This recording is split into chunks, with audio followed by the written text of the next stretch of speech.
morning. Well, I just want to say thank you for having me here in this show to share my story with all of you.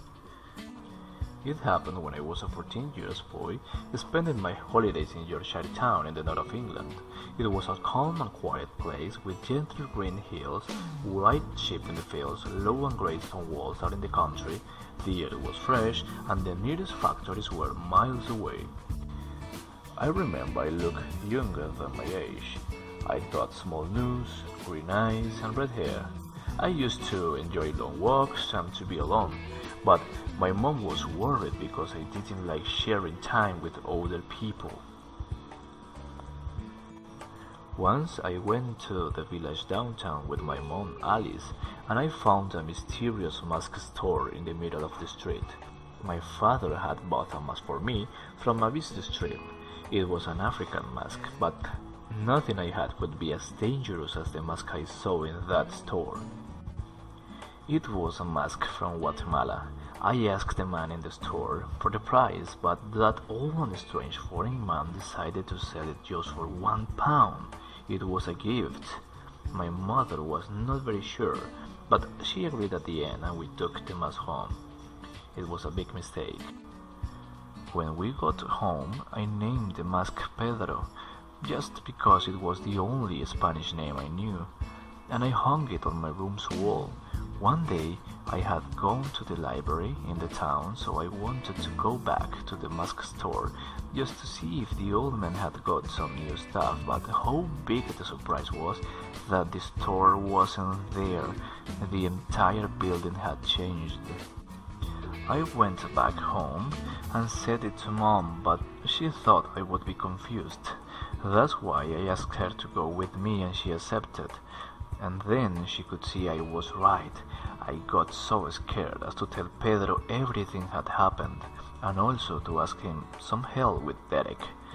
Derek was my mother's boyfriend, who I didn't like at all. So I asked Pedro to promise he could avoid the wedding that was going to happen soon. I asked it with so much faith and told Pedro to keep that promise no matter what. The weird thing was that next morning Derek couldn't go to visit my mom because he got sick. It seemed he'd got the flu and suddenly one of Pedro's teeth became all black. Was in that moment when I realized something was wrong. I was terrified because I saw Pedro could even gesticulate and to have a different smile. Then, mysteriously, a second tooth had turned black. Strangely, I knew that something worse than a flu would happen to Derek in that time. I was right. Mom received a call. Derek had suffered an accident. It wasn't anything serious, just some broken bones and some hits. I knew Pedro was the doer of all those horrible things that were happening to Derek, but I didn't tell my mom. To be honest, who could really believe my story? However, I needed to look for some help. I hate Derek, but I didn't want him to die.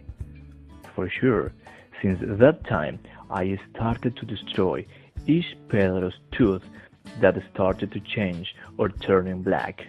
That's how I thought I could avoid something worse.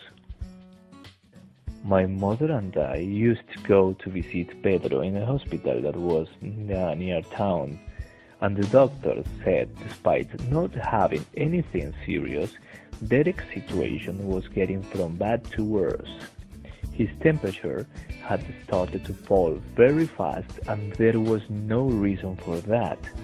In that moment, I thought I had to find some help immediately or Derek could die so soon. And I found Kelly, Father Kelly, and everything changed.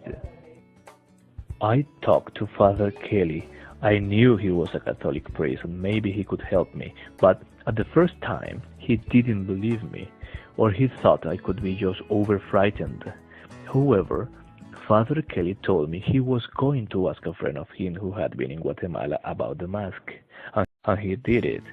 Once Father searched the truth, he understood the measure of the problem. we were not dealing with something from this world. So he told me to burn that mask and bring the ashes to him.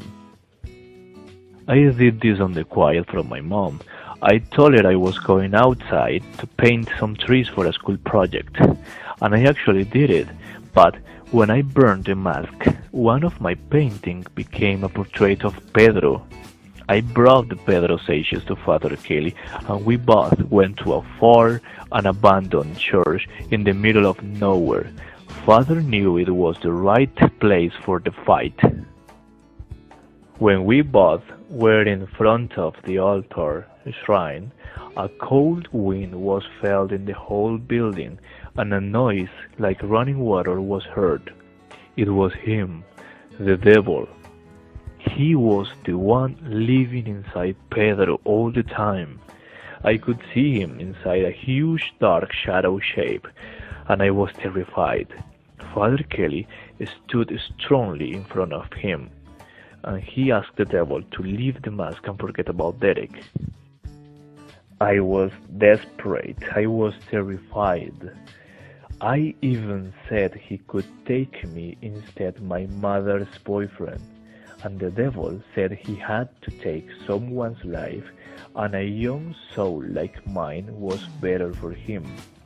So he rushed to me, but Father Kelly was not going to allow him to take my soul, and he jumped right into that dark shape, and they fought. Then it disappeared. But Father Kelly fell down over the ground, and he never stood up again. He died that night. Derek got better. I went back home, and everything returned usual again. But I never forgot about that humble old priest who gave his life to save ours.